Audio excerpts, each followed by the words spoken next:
Hello students, today we'll discuss your subjective assignment based on laws of chemical combination. In the previous class we discussed the objective assignment, objective practice test, and this is for the subjective practice test. First question, it is based on laws of multiple proportion.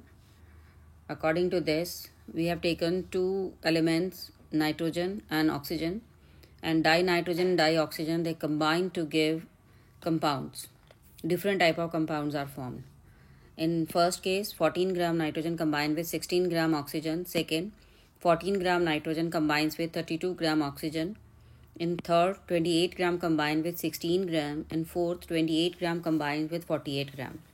In law of multiple proportion, when fixed mass of an element combines with different mass of other element, the ratio of other elements in compound form, it is in whole numbers.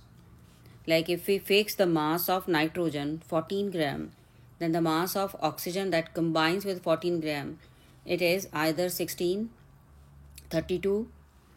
In third case, if for 28 gram 16 gram oxygen, so if we fix the mass of nitrogen 14 gram, then the mass of oxygen combined, it will be 8 grams.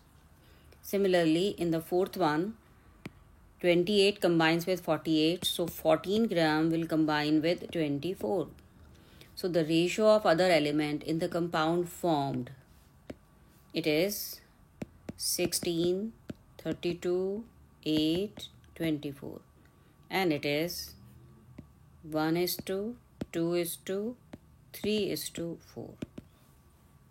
So law of multiple proportion is proved. So listen, in law of multiple proportion, we have to fix the mass of one element and then find the mass of other element in different compounds, and then compare the mass of other element in the compound formed. Next is, here phosphorus and chlorine react to give two compound. In the first compound, phosphorus, percentage of phosphorus by mass is 22.54. In the second one, it is 14.88. And prove law of multiple proportion. In first phosphorus, percentage of phosphorus is 22.54. That means in 100 gram, phosphorus is 22.54 gram. So what will be chlorine? 100 minus this, it comes 77.46. In second one, phosphorus is 14.88. So rest will be chlorine, 85.11. Now we have to fix the mass of phosphorus. That means if this much mass of phosphorus combine with this much of chlorine, then 1 gram phosphorus should combine with how much of chlorine? For that you have to take this chlorine react with this phosphorus, then 1 gram phosphorus react with how much of chlorine? That means you have to take the ratio of chlorine and phosphorus. So we'll compare the ratio of chlorine by phosphorus in two compounds. In first, chlorine is 77.46 and phosphorus is 22.54. This ratio shows that if 22.54 combine with 77.46, then 1 gram phosphorus should combine with how much of chlorine, and it comes 3.45. Similarly, in the second one, 85.12 by 14.88, and it is 5.72. Now you have to compare these two chlorine in the two compounds. Whenever mass ratio is given, we have to change it into simple ratio. For simple ratio, we have to divide both by the smallest number, and the smallest number is 3.54.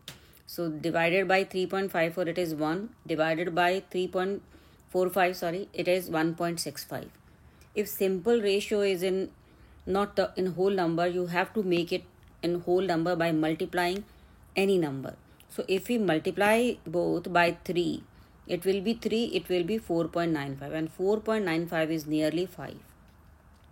So the ratio of chlorine in both the compound is 3:5. And you know that in phosphorus there are two chloride, PCl3 and PCl5. So ratio of chlorine is 3:5. Next is, here lead form 3 oxide analysis shows that yellow oxide, 3.45 gram yellow oxide have this much gram of lead. That means rest will be oxygen. Means 3.45 minus 3.21 will be oxygen. In second one, this much gram of brown oxide, it has this much gram of lead. So difference will be again the mass of oxygen. In the third one, 1.77 gram red oxide combined with this much of lead. Remaining will be oxygen. Now you have to fix the mass of lead. That is, in first 3.21 gram combined with this much of oxygen, then 1 gram lead will combine with how much of oxygen. Similarly in second and third. So let us start this question. In first oxide, oxide is 3.45, lead is 3.21, rest is oxygen 0.24, 3.21 lead combined with 0.24 of oxygen. So 1 gram lead should combine with how much of oxygen? 0.24 divided by 3.21. It comes 0.075.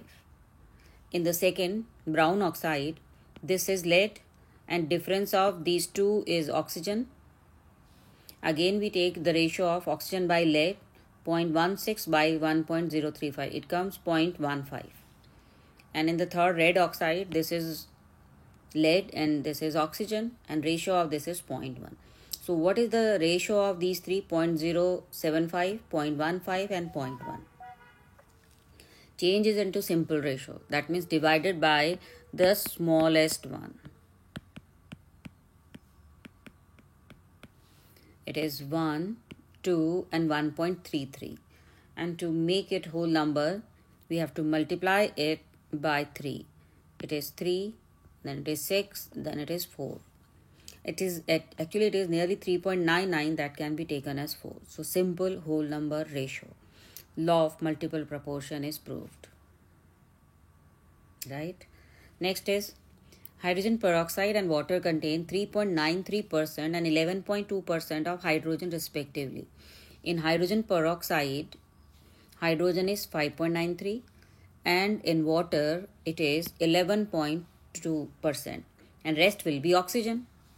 So in H2O2, hydrogen is 5.92, oxygen is 94.08. Difference of these. In water, hydrogen is 11.2, rest is oxygen. So difference of 100 minus 11.2 percentage. That means in 100, this is the hydrogen, the rest will be oxygen. Now you have to fix the mass of hydrogen. So if we fix the mass of hydrogen, we have to take ratio of O by H. 94.08 by 5.92 here. 88.8 by 11.2. So ratio of O by H. इसका मतलब समझ में आया?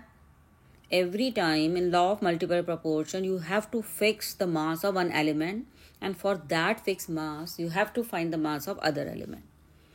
So in first, 5.92 gram hydrogen combined with this much of oxygen, then 1 gram hydrogen should combine with how much of oxygen? So basically you have to take the ratio of O by H. And if you find this for 100, then it will be the percentage as we did.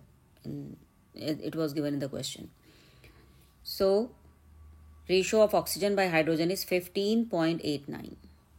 Similarly in water, 11.2 gram hydrogen combined with 88.8 gram of oxygen, then 1 gram combined with how much? 7.92.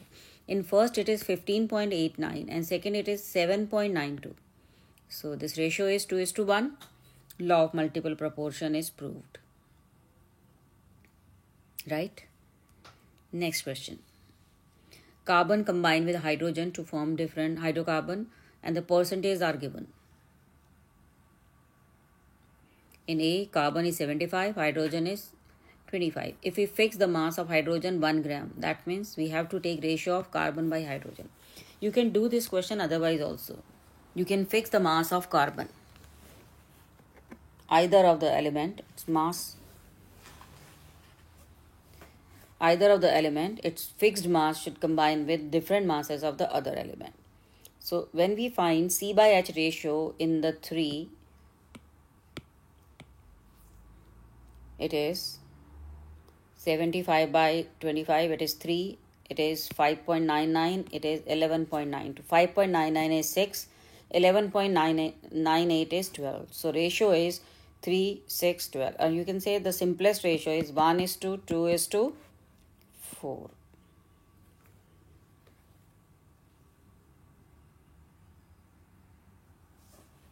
Simple whole number ratio. So every time you have to fix the mass of one element. Now next question. Listen this question. Copper sulfate crystal contain this much percentage of sulfur. Percentage क्या बताती है कि 100 gram copper sulphate crystal में copper 25.45 ग्राम है और water 36.07% water है. बाकी का बचा हुआ क्या होगा? सल्फेट. कॉपर सल्फेट क्रिस्टल में वाटर भी है, कॉपर भी है, तो सल्फेट भी होगा. If law of constant proportion is true, then calculate the mass of copper required to obtain 40 gram crystalline copper sulfate. If 100 gram copper sulfate have this much of copper, then 40 gram of copper sulfate require how much of copper? Simple unitary method. That 100 gram crystal 25.45. If 1 gram crystal require, it is 25.45 divided by 100. If 40 gram copper sulfate is required, then copper required will be this 25.45 by 100 into 40. So 10.15 gram copper will be required. ये clear है? कई students ने इस पर doubt भेजा था. And the same type of question is given in your assignment also, objective assignment, which is given at the back of your synopsis, at the end of your synopsis, objective assignment. And in that question, I think instead of copper sulfate, zinc sulfate was taken. Next is, it is based on Gay-Lussac's law. And listen carefully. 10 liter PCl3 react with 20 liter chlorine to form PCl5. How much PCl5 will be formed and which will be the limiting reagent? Limiting reagent is that which is taken in less amount. Limiting reagent is that which is completely used up in the reaction. And this is the reaction. And stoichiometric ratio is the coefficient given for balancing of the reaction. Here the coefficient is 1 PCl3 react with 1 chlorine to give 1 PCl5. So stoichiometric ratio is 1 is to 1 is to 1. If 1 volume of PCl3 is taken, 1 volume of chlorine will be required. So if we take 10 liter of PCl3, 10 liter of chlorine will be required. But chlorine taken is 20 liter. That means chlorine is taken in excess. So only 10 liter chlorine will be used up in the reaction.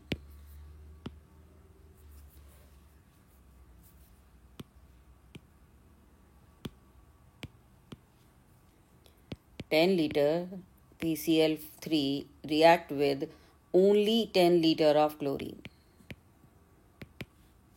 to give 10 liter of PCl5. But we have taken chlorine 20 liter. So 10 liter chlorine is unused. And how much PCl5 is formed? 10 liter. And this will be completely used up. So this will be the limiting reagent. Clear? Next is, again it is based on the same Gay-Lussac's law. Here reaction is between SO2 and O2. This is the reaction.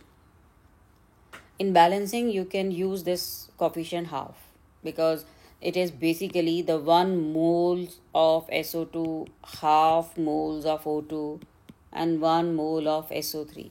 And 1 mole will have how many molecules? Avogadro's number of molecules. So in balancing, you can use half. Or if you multiply this by 2, this equation will be 2 SO2 plus 1 O2 to give SO3. And stoichiometric coefficients are 2 is to 1 is to 1. That means if we take 20 liters of SO2, oxygen required will be half of this because the ratio is 2:1. So if 20 liter SO2 is taken, only 10 liter of O2 will be used up. But we have taken 15 liter. So unused oxygen will be 15 minus 10, that is 5 liter. Now, which is the limiting reagent? Obviously, SO2 is the limiting reagent because the whole 20 liter of SO2 is used up. And how much SO3 will be formed? If it is 2, it will be 2. If it is 2, it will be 2. SO3 will be 2 because if we multiply by 2, then SO3 will be 2.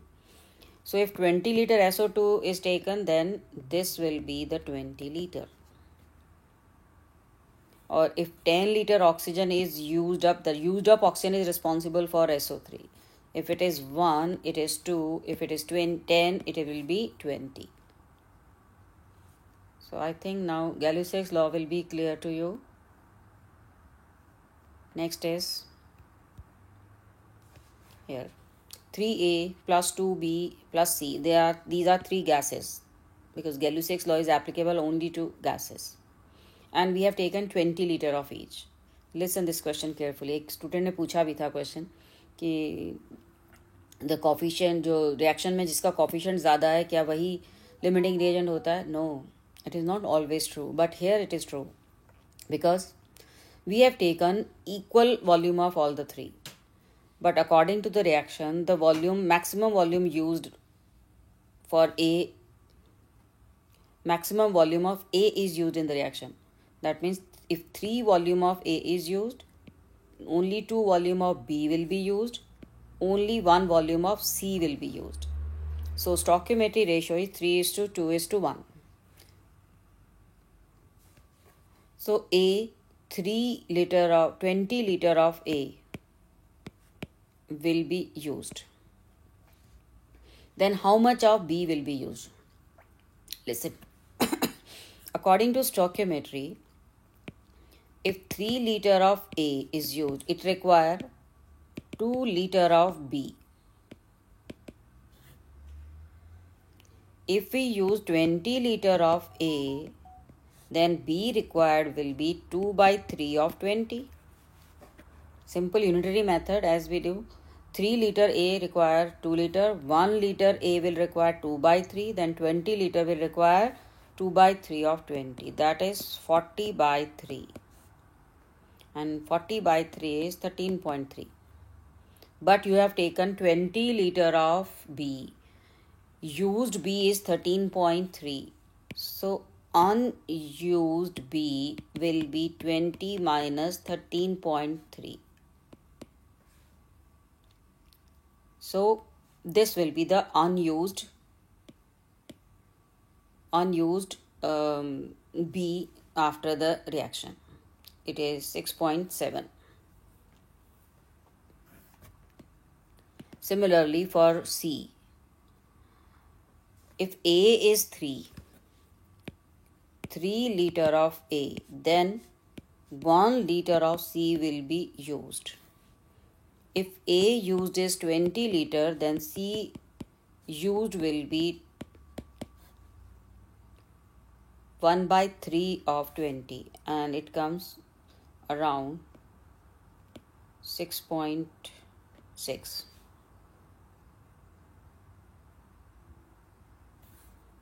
6.6 liter. And remaining will be 20 minus 6.6. It is the volume of, it is around 6.4.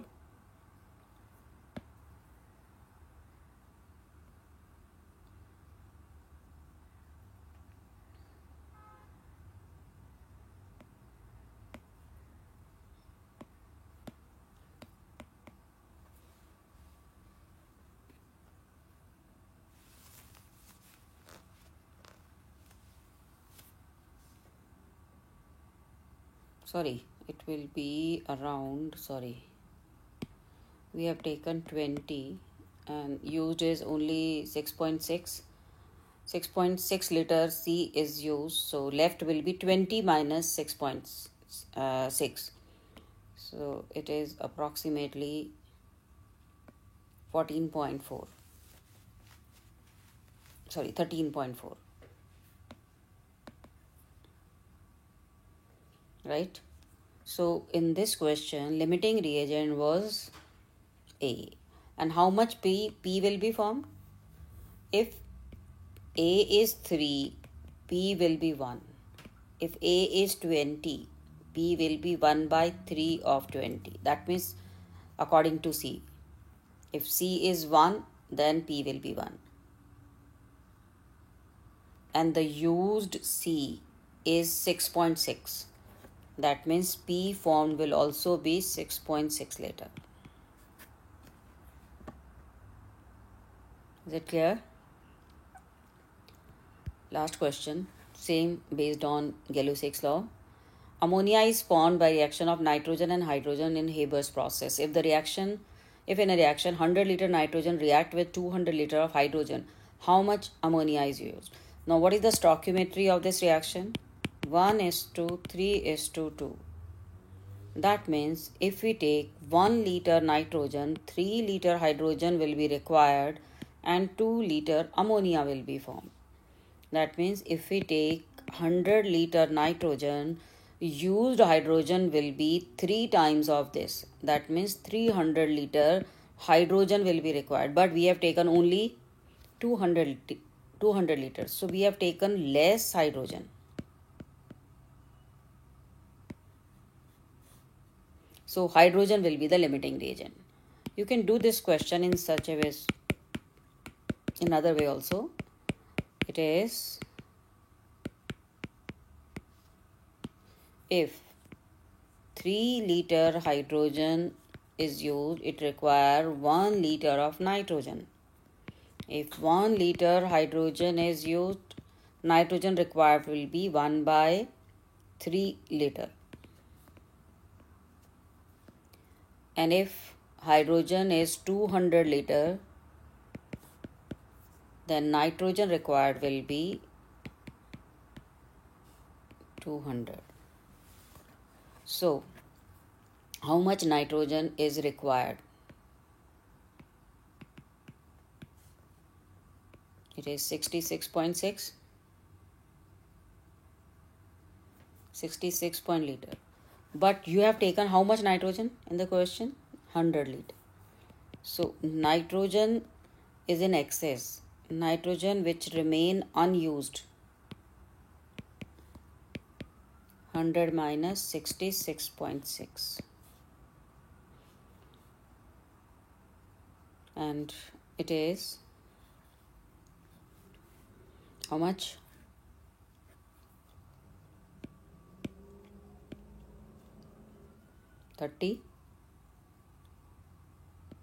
3.4 liter. So nitrogen is present in excess. Hydrogen is completely used. So hydrogen will be the limiting reagent. And limiting reagent decide the product.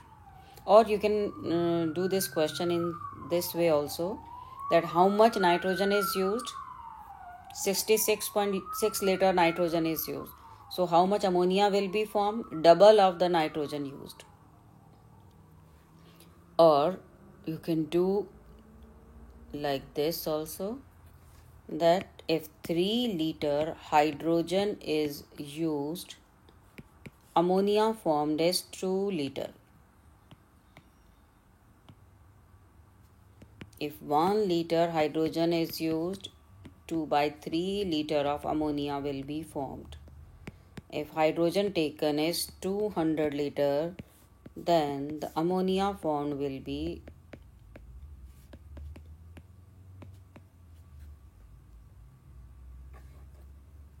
and it will be 133.3 approximately.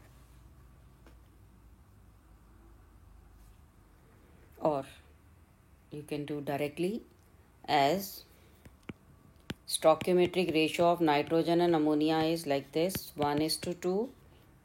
If nitrogen is 1 liter, ammonia formed will be 2 liter. If nitrogen used is 66.6,